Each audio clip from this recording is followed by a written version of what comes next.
कहाणी हरितालिकेची। एके दिवशी शंकर पार्वती कैलास पर्वतावर बसली होती।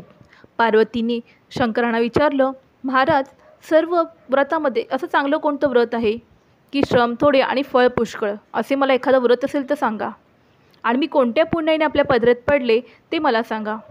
त्या महादेव म्हणाले की जसा नक्षत्रात चंद्र श्रेष्ठ, ग्रहामध्ये सूर्य, 4 वर्णात ब्राह्मण श्रेष्ठ, त्याप्रमाणे हरितालिका हे सर्वात श्रेष्ठ व्रत आहे।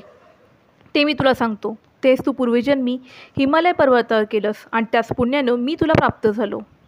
तर ऐक, ते व्रत भाद्रपद महिन्यातल्या पहिल्या तृतीयेला करावं। ते पूर्वी तू कसं केलंस मी ते तुला सांगतो। मी तुला प्राप्त व्हावा म्हणून तू लहानपणी मोठं तप केलंस। 64 वर्ष झाडाची पिकली पानं खाऊन होतीस। थंडी, पाऊस, ऊन इत्यादी तिन्ही दुःख तू सहन केलीस। तुझे श्रम पाहून तुझ्या वडिलांना फार दुःख झालं। ही कन्या कुणाला देवी अशी त्यांना चिंता पडली। इतक्यात नारद मुनी आले। हिमालयाने त्यांची पूजा केली आणि येण्याचे कारण विचारले। त्या नारद म्हणाले की तुझी कन्या तो उपवर झाली आहे, ती विष्णूला द्यावी, तोच तिचा योग्य पती आहे। त्यांनीच मला तुझ्याकडे मागणी करण्यासाठी पाठवलं आहे, म्हणून मी इथे आलो आहे। हिमालयाला मोठा आनंद झाला। त्यांनी ही गोष्ट कबूल केली। नंतर नारद तेथून विष्णूकडे गेले। नारद गेल्यानंतर तुझ्या वडिलांनी ही तुला गोष्ट सांगितली, ती गोष्ट तुला रुचली नाही म्हणून तू रागावलीस। असं पाहून तुझ्या सखीने रागवण्याचं कारण विचारलं। तेव्हा तू सांगितलंस की महादेव सोडून मला दुसरा पती करणे नाही, हा माझा निश्चय आहे। असे असून माझ्या वडिलांनी मला विष्णूला देण्याचे कबूल केलं आहे, याला काय उपाय करावा? मग तुला तुझ्या सखीने एका घोर अरण्यात नेलं। तिथे गेल्यानंतर एक नदी दृष्टीस पडली आणि जवळच गुहा सापडली, आणि त्या गुहेत जाऊन तू उपवास केलास। तिथे माझं लिंग पार्वतीसह स्थापलंस, त्याची पूजा केलीस। तो दिवस भाद्रपद शुद्ध तृतीयेचा होता। रात्री जागरण केलंस, त्या पुण्याने इथलं माझं आसन हललं।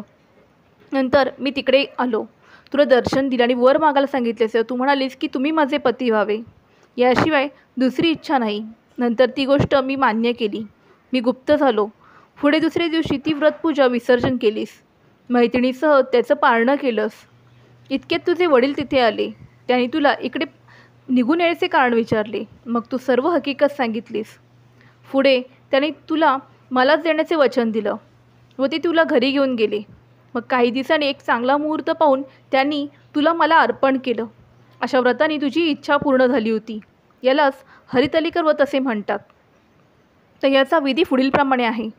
ज्या ठिकाणी व्रत करायचं असेल त्या ठिकाणी तोरण बांधावं, केळीचे खांब लावून ते स्थळ सुशोभित करावं, षोडोपचाराने त्याची पूजा करावी, मनोभावे त्याची प्रार्थना करावी, नंतर ही कहाणी करावी व रात्री जागरण करावं।